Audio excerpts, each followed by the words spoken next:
जय महाराष्ट्र। आज परत व्हिडिओ बनवत आहे। आज ऍक्च्युली सकाळीच मी लवकर व्हिडिओ बनवणार होतो, पण गंमत अशी झाली की मी होतो संभाजीनगरहून लातूर ट्रॅव्हलिंग मध्ये, पण रस्त्यात गाडी थांबवून व्हिडिओ कशाला बनवायचा म्हणून मी बनवला नाही। काल आदरणीय वंदनीय पूजनीय हे एका चर्चमध्ये ख्रिसमसच्या सेलिब्रेशनसाठी गेले होते। त्याच्याच बरोबरीने बातम्या चालू होत्या की संपूर्ण देशामध्ये विविध ठिकाणी ख्रिसमसचे जे सेलिब्रेशन करणारे मग मॉल असतील, चर्च असेल, ह्या ठिकाणी महाहरामखोर हिंदुत्ववाद्यांनी गोंधळ घातला। विश्व हिंदू परिषद असेल, भाजपचे पदाधिकारी असतील, तत्सम ज्या संघटना त्यांच्या गोरक्षक दल असेल, बजरंग दल असेल, ह्या लोकांनी तिथं त्यांच्या सेलिब्रेशन मध्ये जाऊन गोंधळ घातला आणि आमच्या देशामध्ये हे चालणार नाही अशा पद्धतीने तिथे जाऊन गोंधळ घालून हिंसाचार केला। आणि सकाळी आदरणीय वंदनीय पूजनीय चर्च मध्ये जाऊन त्यांनी सेलिब्रेशन केलं। ते बायबल मधले काही गोष्टी पण वाचल्या। मी सर्व नागरिकांना, सर्व खऱ्या हिंदूंना, सच्च्या हिंदूंना सांगू इच्छितो की हे जे काल परवा दिवशी ज्या घटना वेगवेगळ्या ठिकाणी 10, 12, 15 ठिकाणी घडल्यात, ह्या घटना त्या लोकांनी तिथं स्वतःला चमकोगिरी करण्यासाठी किंवा हे करण्यासाठी केलेले नाहीयेत, असं माझं स्पष्ट मत आहे।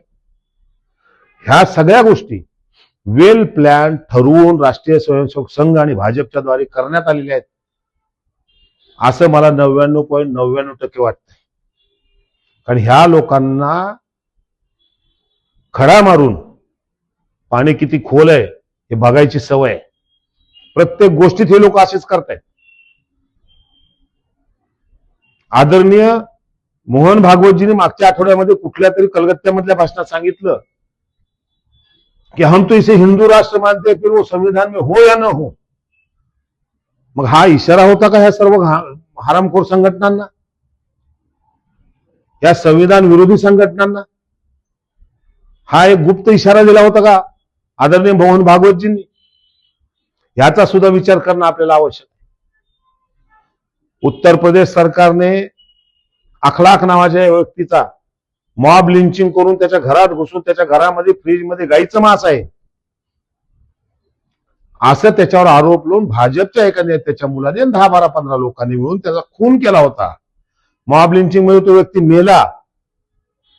त्या आरोपींच्या विरोधातली केस मागे घ्या असं निवेदन, असा अर्ज ह्या आदित्य भिष्ट नावाचा जो व्यक्ती स्वतः योगी म्हणून घेतो, उत्तर प्रदेशचा मुख्यमंत्री, त्या आदित्य भिष्टच्या सरकारनं कोर्टामध्ये अर्ज दाखल केला की हे जे आरोपी आहेत ह्यांना निर्दोष मुक्त करा।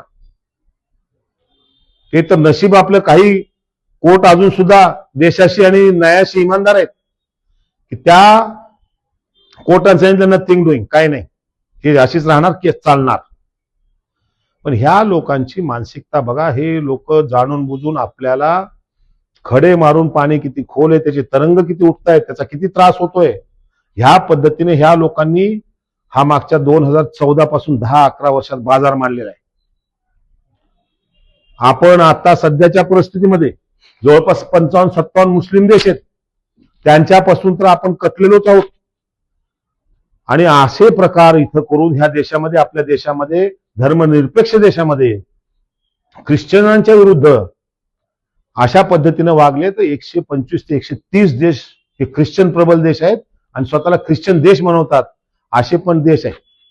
त्या देशांमध्ये आपल्या देशाचे नागरिक राहत आहेत, हिंदू बांधव राहत आहेत, त्यांचा पण विचार ह्या लोक करतायत का? पण हिंदू राष्ट्र ही जी संकल्पना आहे, मी आधी बऱ्याचशा व्हिडिओमध्ये बोललोय की हिंदू राष्ट्र बनवणे म्हणजे हिंदू अफगाणिस्तान बनवण्यासारखा प्रकार आहे। ज्या मुस्लिम कंट्रीज, ज्या देशांनी स्वतःला इस्लामिक कंट्री म्हणले, त्या सगळ्या देशांचं वाटोळ झालेलं आहे। मी आत्ताच थोड्या वेळापूर्वी एक रील बघत होतो, दुबईमध्ये बुर्ज खलिफाच्या बाजूला त्यांनी ते ड्रोन्सद्वारे किंवा इन्फ्रारेड ह्याच्यानी सांताक्लॉजचा पुतळा त्यांनी मोठा उभा केलेला होता. आणि आपल्या देशामध्ये काही महिला डोक्यावर सांताक्लॉजच्या टोप्या घातल्या होत्या, त्यांच्याबरोबर घाणेरडी वर्तणूक केली. कोणतर भार्गव नावाची नीरजा भार्गव नावाची एक बाई जबलपूरमध्ये एका हिंदू बाईला तू ह्या कार्यक्रमात आलीस कशी, तुझ्या मुलीला काय धंद्याला लावले का, अशा पद्धतीने अत्यंत घाणेरड्या पद्धतीने वागणूक हे भाजपचे आणि संघाचे लोक द्यायला लागलेले आहेत. हे बेगडी हिंदुत्ववादी आहेत. विश्व हिंदू परिषद, बजरंग दल, राष्ट्रीय स्वयंसेवक संघ आणि भाजप हे बेगडी हिंदुत्ववादी आहेत. यांचं हिंदुत्व फक्त सत्तेपर्यंत मर्यादित आहे. तुम्ही लक्षात घ्या. मध्य प्रदेशच्या उपमुख्यमंत्र्यांनी ऑपरेशन सिंदूरच्या नंतर किंवा चालू असताना काय म्हणला होता, हमने उन आतंकवादियों को दिखा दिए है कि उनके बहन को हमने आगे किए. म्हणजे कर्नल सोफिया कुरेशीला आतंकवाद्याची बहीण म्हणण्याची नालायक अवलंदी ह्या भाजपमध्ये आहेत. हे सर्वांनी विचार केला पाहिजे. या सगळ्या गोष्टी रोज तुमच्या समोर टीव्हीच्या माध्यमातून, इलेक्ट्रॉनिक मीडियाच्या माध्यमातून ज्या यायला लागल्यात, हे फक्त तुमचं लक्ष दुसरीकडे वेधण्याचा प्रकार आहे, दुसरं काहीही नाही. तुम्ही जर भाजपवाल्यांना एखादा प्रश्न विचारला तर त्याचं उत्तर ते देत नाहीत, राम मंदिर दाखवतात. तुम्ही जर त्यांना एखादा सामाजिक प्रश्न विचारला, आपलं आमचं असं सवाल बेरोजगारी वाढली आहे, तर ते तुम्हाला तिसरीच गोष्ट दाखवतील. अहो, आज मला एक गोष्ट सांगा. माझे काही मित्र न्यूझीलंडमध्ये, ते ऑस्ट्रेलिया स्थायिक झालेले, ते नागरिक आहेत तिकडचे. एक दोघ जण परवाच मागच्या 2-3 महिन्यापूर्वी अमेरिकेत त्यांना नागरिकत्व मिळालं. न्यूझीलंड मधला माझा मित्र सांगत होता की आपल्या हिंदू लोकांच्या विरोधात, जे लोक तिथे स्थायिक झालेले आहेत, नागरिक झालेले आहेत, त्या लोकांच्या विरोधात न्यूझीलंडमध्ये मोर्चे निघायला लागलेत, ऑस्ट्रेलियामध्ये मोर्चे निघायला लागलेले आहेत, इंग्लंडमध्ये निघायला लागलेले आहेत. आणि आपण विश्वगुरू बनायला लागलो म्हणून आपणच तिथं गल्लीबोळामध्ये बोंब मारतोय. हे सगळं व्हॉट्सअप युनिव्हर्सिटी, फेसबुक युनिव्हर्सिटीचं ज्ञान घेऊन भाजपचे महान नालायक, राष्ट्रीय स्वयंसेवक संघाचे महान नालायक स्वयंसेवक आपल्या तरुणांचे डोके फिरवत आहेत. मी तरुण वर्गाला सांगतोय, विनंती करतोय की तुम्ही ह्या सगळ्या गोष्टीचा विचार करा, स्वतः अभ्यास करा. सध्या इंटरनेटवर तुम्ही ChatGPTवर सगळीकडे सगळी माहिती मिळते. हे किती खोटं, देशाच्या ज्या योजना हे सांगू लागल्यात त्याच्यामध्ये सुद्धा सगळे खोटे आकडे द्यायला लागले. इंडियन मॉनिटरी फंडनं आपल्या देशाचं ऑडिट C ग्रेड मध्ये टाकले. हे तुम्ही खोटे आकडे देत आहेत, जीडीपीचे खोटे आकडे देत आहेत. या सगळ्या गोष्टीचा विचार आपल्याला करणं आवश्यक आहे. आज देशामध्ये धर्मामध्ये आग लावण्याचं काम हे करतायत. त्याच्यामुळे आपल्या परदेशात राहणाऱ्या नागरिकांवर, हिंदू लोकांवर फार मोठा प्रहार होण्याची, त्यांचा घात होण्याची शक्यता आहे. परवा बांगलादेशमध्ये दीपू दास नावाच्या एका व्यक्तीची निर्गुण हत्या करण्यात आली. माझं 100% त्याला विरोध आहे की अत्यंत निर्गुण हत्या करण्यात आली होती. त्याचा जाहीर निषेध आपण करायलाच हवा. पण दीपू दास हा आपल्या देशाचा, भारताचा नागरिक नव्हता. दीपू दास हा बांगलादेशचा नागरिक होता. बांगलादेशचा नागरिक असलेला हिंदू आपला, आणि आपल्या देशात जे मुस्लिम, ख्रिश्चन, शीख, बौद्ध धर्मीय आहेत ते आपले नाहीत का? ते खरे आपले आहेत. आपण त्यांच्या संरक्षणासाठी आपण उभं राहिलं पाहिजे. दीपू दासची हत्या झाली, तो तिथला नागरिक होता, त्याचा निषेध केलाच पाहिजे होता, करायलाच पाहिजे, केला काही लोकांनी. पण त्याबरोबर इतर जगामध्ये, युक्रेनमध्ये जे लोक मरायला लागलेले आहेत, गाझा पट्टीत जे लोक मेले, त्यांच्याबद्दल निषेध करा ना मग. पण तो फक्त हिंदू आहे म्हणून आपण निषेध करायचा आणि इतर लोकांसाठी करायचा नाही, ही कोणती गोष्ट झाली? आपला देश हा धर्मनिरपेक्ष देश आहे. मी सर्व जे सुशिक्षित व्यक्ती आहेत आणि जे व्हॉट्सअप, फेसबुक युनिव्हर्सिटीमध्ये जात नाहीयेत किंवा त्याचा अभ्यास करून अंधभक्त झालेले नाहीत, अशा सर्वांना विनंती करणारे की आपण स्वतः विचार करा.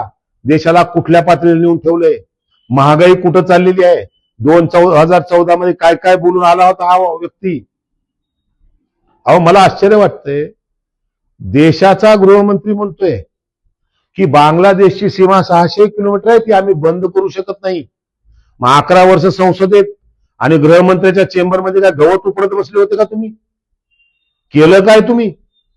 पहिले झारखंडची निवडणूक लागली काही वर्षापूर्वी, घुसपेटिया झारखंडमध्ये होते, तिथून ते घुसपेटे हरियाणात आले, हरियाणातनं तेच घुसपेटे दिल्लीत आले, दिल्लीतनं ते बिहारला गेले, आता ते चाललेत बंगालला घुसपेटे. आणि या बंगाल नंतर 2027 मध्ये ते 100% उत्तर प्रदेशमध्ये घुसपेटी येणार. म्हणजे फिरते प्रवासी मजदूर जसे आहेत तसे त्या नालायक भाजपचे प्रवासी घुसपेटी झालेले. आणि घुसपेट्याच्या नावावर सगळं धादांत खोटं. किती घुसपेटे होते काँग्रेसच्या काळामध्ये, कोणतं तेव्हा तर 2013-12 मध्ये कोणत्या तर मंत्र्यांनी सांगितलं होतं 2 कोटी 1,20,00,000 आहेत. 14 मध्ये तुमचं शासन आलं, किरण रिजिजू होते मंत्री, त्यांनी सांगितलं 2 कोटी घुसपेटी आहेत. मग मागच्या 11 वर्षामध्ये तुम्ही किती पाठवले घुसखोर देशाच्या बाहेर? बांगलादेशचे, पाकिस्तानचे कुठले असतील, किती पाठवले मागच्या 11 वर्षामध्ये? 4,000. आणि ज्या काँग्रेसला तुम्ही शिव देताय मनमोहन सिंगच्या काळामध्ये जवळपास 90,000 घुसखोरांना पाठवण्याचं काम झालेलं आहे. हा डाटा तुमच्या समोर येतो का नाही येतो तुम्ही बघा. मी खोटं बोलत असेल तुम्ही स्वतः चेक करा. पण आज जेव्हा सकाळी मी बातम्या बघत होतो आणि हे सगळा प्रकार दिसू लागला होता, देशाचं वाटोळ होण्याच्या मार्गावर आपण आहेत. आदरणीय वंदनीय पूजनीय तर 14 मध्ये सांगितले, मेरा क्या है झोला लेकर निकल जाऊंगा, झोला लेकर निकल जाने को उनके पास आदानी का प्लेन भी है. तुमच्या आमच्याकडे काही नाही आहे, इथंच जगायचंय, इथंच मारायचंय, इथंच कष्ट करायचे. थोडी तरी लाज बाळगा, एवढं शंड होऊ नका. स्वतःचं बुद्धी, स्वतःचा विचार करा. या हिंदुत्वाच्या नावावर ह्यांना हिंदू म्हणजे काय माहितीये का? हिंदुत्व म्हणजे काय माहिती का? ह्यांचं इलेक्शनच्याच वेळेस हिंदुत्व आहे. आज 25 तारखेला काल आदरणीय वंदनीय मोदीजी फक्त चर्चमध्ये जाऊन मागच्या 11 वर्षात कधी मला आठवत नाही सेलिब्रेशन त्यांनी चर्चमध्ये जाऊन केले. पण काल जाण्याचं कारण एकच होतं की त्या परवा दिवशीच्या प्रकाराची सगळ्या जगात दखल घेतलेली आहे. अमेरिकेत घेतली गेली, इंग्लंडमध्ये घेतली गेली, फ्रान्समध्ये घेतली गेली, त्यांच्या पेपरमध्ये बातम्या आल्या. म्हणून देशात जगाच्या डोळ्यात धूळ फेकण्यासाठी, जी आपल्या डोळ्यात मागच्या 11 वर्षापासून हा व्यक्ती फेकतोय धूळ, म्हणून हा व्यक्ती काल चर्चमध्ये गेला. त्याच्यामुळे मी सर्वांना विनंती करतोय की आपण सर्वांनी ह्याच्यामध्ये विचार करा आणि ठरवा की आपण कुठं चाललोय. आणि ह्या माणसाच्या मागे लागून या संघाच्या, या भाजपच्या, विश्व हिंदू परिषद, बजरंग दल आणि तत्सम ज्या कोणत्या ह्या भिकारचोट हिंदुत्ववादी संघटना आहेत, ह्या फक्त आपला चमकोगिरी आणि माल कमवण्यासाठी हे सगळे आहेत. मला सांगा ना, मालच कमवू शकते ना भाजप? भाजपला देशामध्ये 10,000 कोटी रुपयाचा फंड मिळतोय, इलेक्ट्रोल फंड. कसा काय, कशामुळे देतात लोक? कारण की मोनोपोलायझेशन ऑफ इंडस्ट्री व्हायला लागलेलं आहे. एवढं जास्त बोलत नाही, उद्या एक परत व्हिडिओ मी बनवणारच आहे दुसऱ्या एका विषयावर. पण ह्या लोकांची मानसिकता लक्षात घ्या, ही हरामखोर मानसिकता संपवणं गरजेचं आहे. जय हिंद, जय महाराष्ट्र, जय संविधान.